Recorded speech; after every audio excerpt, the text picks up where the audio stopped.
a display of lights above the storm. Presented by Science at NASA. In 2015, European Space Agency or ESA astronaut Andreas Mogensen was on board the International Space Station, or ISS, photographing the tops of thunderstorms from Earth orbit. And he saw something very interesting indeed: blue jets. Blue jets are a type of transient luminous event, or TLE, flashes and glows that appear above storms that are results of activity occurring in and below those storms. Blue jets pulse from the tops of intense thunderstorms and reach up toward the edge of space. In January 2017, researchers at Denmark's National Space Institute published their analysis of his observations in Geophysical Research Letters. Mogensen was able to capture clear video as the station flew over the Bay of Bengal, and they were amazed by what that video showed. Olivier Chanrion, lead author of the publication, reported that during 160 seconds of video footage, 245 pulsating blue discharges were observed, corresponding to a rate of about 90 per minute. One of the blue jets observed reached 25 miles or 40 kilometers above sea level. Visual evidence of TLEs wasn't available until 1989.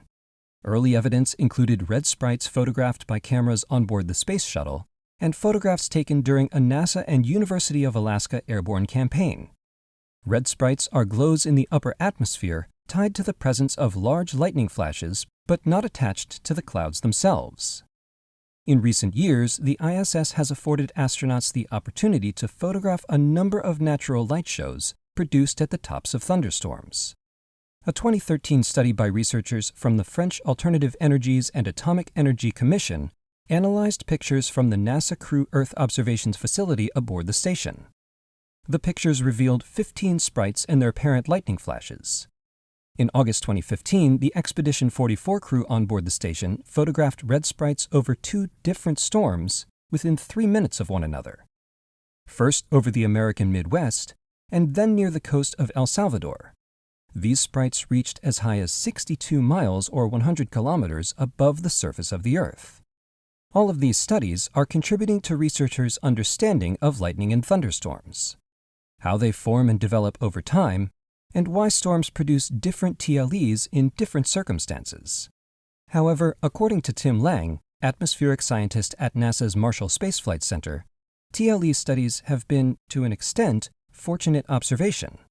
We've gotten better at finding them, but it's mostly case-based analysis. NASA and partner agencies are advancing in their efforts to make continuous storm observations. NASA's Lightning Imaging Sensor, or LISS, was installed on the International Space Station in February 2017 as part of the DoD Space Test Program. LISS on the station is the latest in a line of instruments used to locate and detect lightning over a large region of the Earth's surface. The Atmosphere-Space Interactions Monitor, or ASIM, will be installed outside Europe's Columbus Laboratory on the ISS later this year. Torsten Neubert, ASIM principal investigator, says, "The instruments will monitor thunderstorms and their effects on Earth's atmosphere, gathering information about blue jets and other TLEs, as well as flashes of X and gamma rays. LISS and ASIM will be providing data that gives researchers the opportunity to analyze storms from both below and above. All of these studies are adding to our knowledge of how storms evolve and change, helping improve storm models that could lead to better predictions and forecasts." For more science from above the clouds, visit www.nasa.gov/station. For electrifying updates, stay tuned to science.nasa.gov.